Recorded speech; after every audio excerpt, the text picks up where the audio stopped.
Un jour glorieux, un jour lumineux. Ô Écriture, ma voix était remplie d'angoisse, de peine, de peur jour et nuit. Voilà, grâce à toi, le monde entier va désormais écouter ma voix et découvrir l'amour profond que je garde pour ma patrie. Tu es vraiment spécial, car dans toute histoire, les paroles s'envolent, mais les écrits demeurent pour toujours. Tu as nettoyé toutes les insultes, le calomnie, l'humiliation qui rongeait mon cœur. À cause de mon pays, République démocratique du Congo, riche, touristique, mais un pays qui n'a toujours pas à la tête un homme digne, compétent pour montrer au monde entier combien de fois il peut être puissant, utile à travers ses richesses et sa population.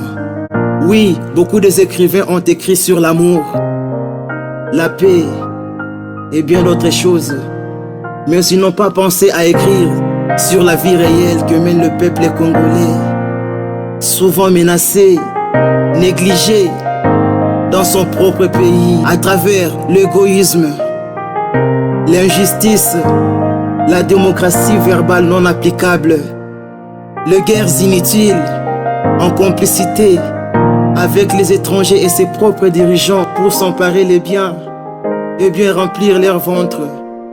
Depuis les années 1994, lorsque les soi-disant réfugiés rwandais ont trouvé refuge en RDC, jusqu'à nos jours, cela a provoqué une véritable catastrophe et la chute politique dans le pays. Dans les années 1996, le peuple congolais était un peuple humble, aimable, charismatique, car il ne savait pas comment verser les sangs humains. Mais à travers l'entrée de ces peuples rwandais, les Congolais sont devenus des machines à tuer sans pitié. En RDC, personne ne pouvait et ne peut parler de la vérité concernant le meurtre, le viol et les désordres qui se passent dans le pays, car les autorités sont des véritables machines à tuer. Oui, comparativement aux autres nations, nous sommes appelés un peuple bête, imbécile, peureux, car nous avons tout ce qu'il nous faut pour développer notre pays, mais on ne sait quoi faire avec toutes ces richesses.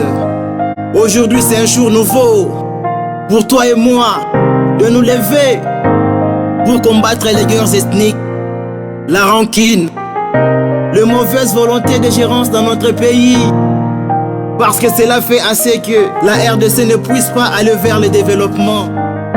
Peuple congolais, où est passée notre unité? Aimons-nous les uns les autres, car l'union fait la force. RDC, sais-tu combien de pays qui envisagent d'être comme toi?